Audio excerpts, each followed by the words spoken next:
Now we're going to take a look at electric current, which is what happens when we get charges flowing around a circle. So for example number 2, what happens if we connect a wire to just one side of a voltage source? So we know that there are a whole bunch of electrons all built up on this side of our battery, and all the positive charges are built up on the other side of our battery. So when we connect it to a voltage source, these extra electrons are going to want to flow out onto the wire. Now maybe not all of them, there might be limited space for them, so some of them maybe stay around here, but some of them are going to flow out onto the wire, and that's as far as they can go. They'll kind of fill up the wire and then they stop flowing. So we don't really have much electron flow in this case. But if the wire forms a continuous loop, then the electrons that leave this one side of the battery can make it all the way around, or attracted to the positive side, and they can flow right in and join all the positive charges on this side. So when that happens, we don't get a kind of build up and our wire gets full. There's space for those electrons to keep flowing all the way around, right around to the positive side of the battery, and they just keep going until our battery runs out of charge. Now there is a problem with the circuit that we've drawn in part B. And the problem is that these electrons have energy when they leave the battery. And that energy has to go somewhere before they can reach the positive side of the battery. They're actually not allowed to arrive here with any energy left. So the problem with the circuit in part B is the energy goes to heating up the wire.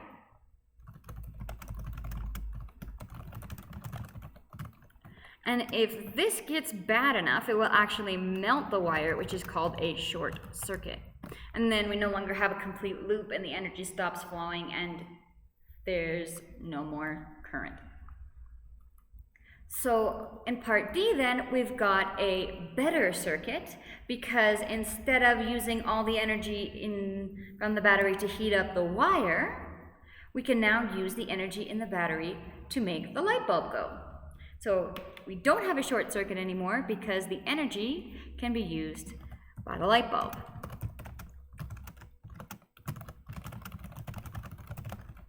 To light the light bulb.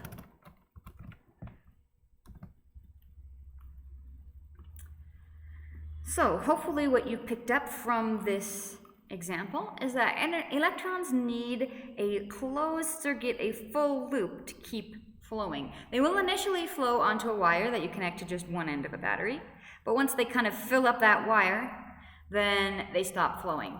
And in addition to just having a wire, we also need to have some kind of a load on our circuit in order to use up our energy so we don't end up just melting the wire. And so that could be a light bulb. That's one kind of resistor, and we're going to look at other resistors as we keep going. So pause your video here and go ahead and click on the link in your assignment to watch the video Brainiac Electric Fence and see what kind of circuits you can get going and the crazy effects that they have. All right, continuing on with our electric current.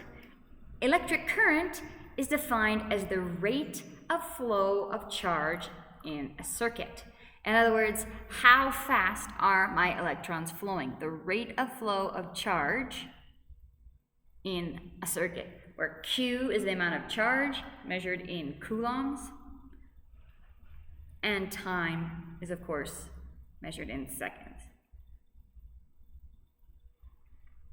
So this would give us units of coulombs per second, and we call that an amp.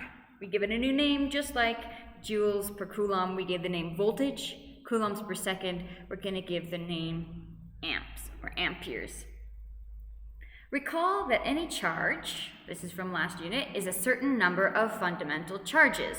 All the charges that we have are made up of a whole bunch of electrons or a whole bunch of protons, each of which has one elementary charge or one fundamental charge. So the charge that we have can be given by this equation NE, where N is the number of protons or the number of electrons that we have, and E is our elementary charge. Now, if we're talking about the number of electrons, then E must be negative. So we can relate a current to the number of electrons that have moved through the circuit.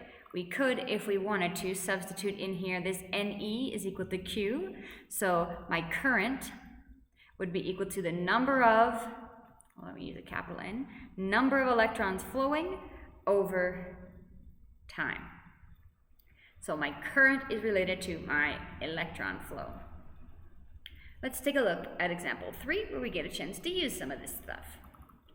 Example 3, a 1.5 volt AA cell is rated at 0.750 amp hours. Now this sounds kind of funny because it's not a unit that we've learned so far, but we do know what amps are, we do know what hours are, and so you can kind of imagine what happens when you multiply an amp by an hour, you get an amp hour. When connected to a motor in a portable CD player, the cell provides 0.250 amps of current. So here we have amps, we have something called amp hours, we have 1.5 volts, so those are going to be important in our question. So how much charge is stored in the cell? So in order to find how much charge is stored in the cell, we need to be able to convert something here into coulombs, somehow relate something to coulombs. So what we've got going on is this kind of funky thing called an amp hour. So let's see what this is, kind of make more sense out of this. So 0.750 amp hours. Well, if we go back up and remember, an amp was defined as a coulomb per second. If you remember, 1 amp is a coulomb per second. So what I'm dealing with here when they're talking about amp hours, this is kind of funky, is actually 0.75 coulombs per second times hours. So ideally, this hours and seconds, these are both time, these should cancel out and give us something that's in coulombs. In other words, what we're dealing with here is actually a measure of charge. How much charge is in the cell? How many amps can it provide for how many hours is the charge in the cell? But in order to actually figure out what our answer would be in coulombs, we need to convert from this weird hours into seconds. So I'm going to take this hour and multiply it by my conversion factor. 1 hour is 3,600 seconds. And by doing that, I'm able to cancel out my hours, which is kind of nice, cancel out my seconds, and what I'm left with should just be coulombs. So let's see what we get. 0.75 coulombs times 3,600 is going to give me 2,700 coulombs. So what I started out with, because all I did was convert, this is actually a measure of charge. How much charge is stored in my cell? But the way that they express it is, how many amps can I provide for how many hours? How many amp hours do I have? And a unit that we're more familiar with is the 2,700 coulombs, which is going to be more useful to us. So you're not going to see this amp hours very often, just kind of a funky rating that you might get on a battery. Now, how many electrons are stored in the cell? Well, to figure that out, we know how much charge there is. We need to be able to relate charge to the number of electrons. So remember that we had the equation Q equals N times E, where N is my number of electrons or protons. So if I want to figure out how many electrons there are stored in the cell, I need to solve this for N, not for E. Remember, E is our elementary charge, and you're solving for N. So I've got then N equals Q over E, and I'm going to plug in my Q that I found up above, my charge, 2,700 coulombs, divided by the elementary charge, 1.6 times 10 to the minus 19. Plug that into your calculator. And that tells me that there are 1.6875 times 10 to the 22 electrons. There are a lot of electrons. I'm going to round that number to 3 sig figs, which will give me 1.69 times 10 to the 22 electrons stored in my cell. And then the last part of the question, how long will the cell power the motor? Well, the equation that we had up to this point that deals with time is current equals charge over time. And we're given a current of 0.250 amps. And I have the charge from part C. So I'm going to rearrange this to find time. That gives me time equals Q over I. And plug in my numbers, my charge of 2700 divided by my current of 0.250 amps. Plug that into your calculator and see what comes out.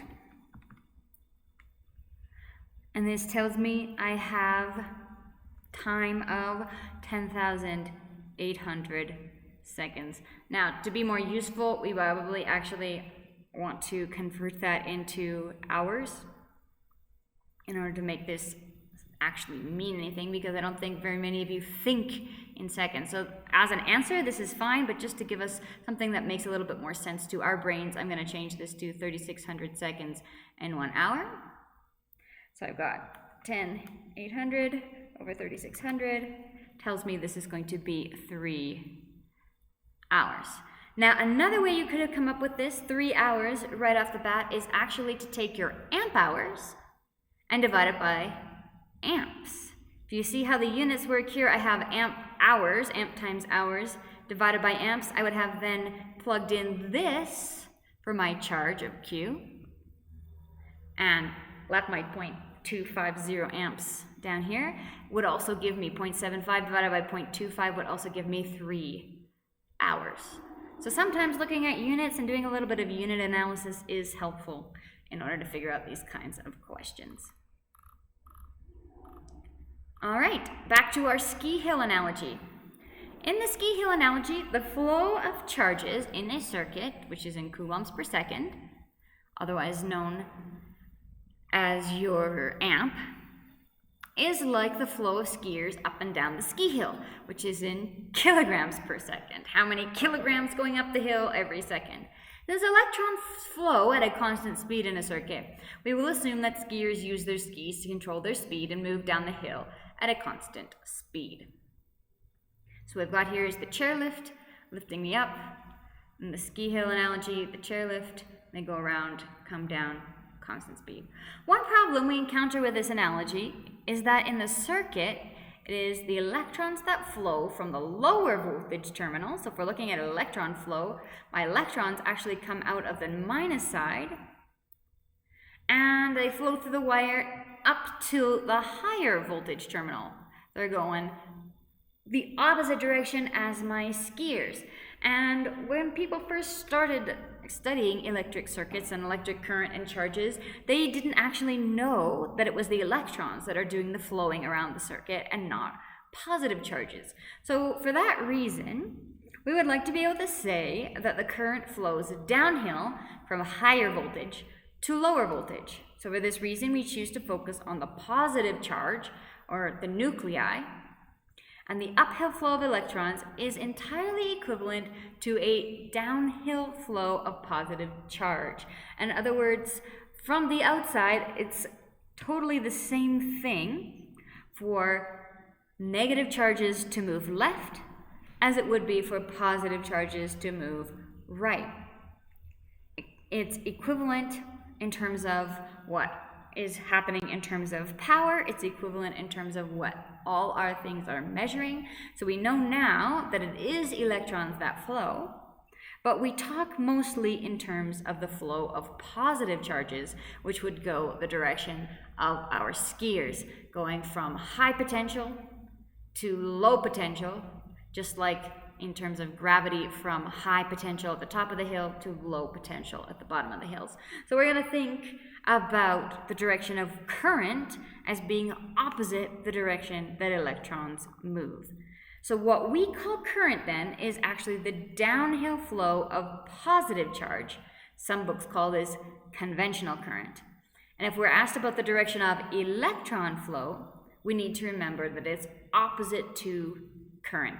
So electrons are actually what flows, but when we talk about current, we talk about the flow of positive charge. We're talking about the direction that is opposite the flow of electrons, from high potential to low potential. So if we look at example number 4, thinking about electron flow and conventional current. So again, the short line means the negative side of my cell, and the long line means the positive side of my cell. So electrons are going to come out of the negative side. If we're talking about the direction, they come out of the negative side, and they flow around my circuit from the negative side to the positive side, till they get back to the cell. Current, on the other hand, is going to go the opposite direction. It's going to go from the positive side in the opposite direction of my electron flow all the way around, from the high potential to the low potential side of my battery. Just like in the ski hill analogy, the current is going to go from the high potential at the top of the hill, down the hill to low potential, and kind of back again to the bottom of the hill to go back up. They're my skiers. Electrons would flow the opposite direction. They would go from low potential, up the hill, in the other direction. So again, electrons flow in the opposite direction of current, but current is what we're going to talk about pretty much for the whole rest of this unit. So keep that in mind, that electrons are what are actually moving, but that current is thought of as the flow of positive charges. All right, we're going to stop the video here for now. Take a little time to process that before you move on.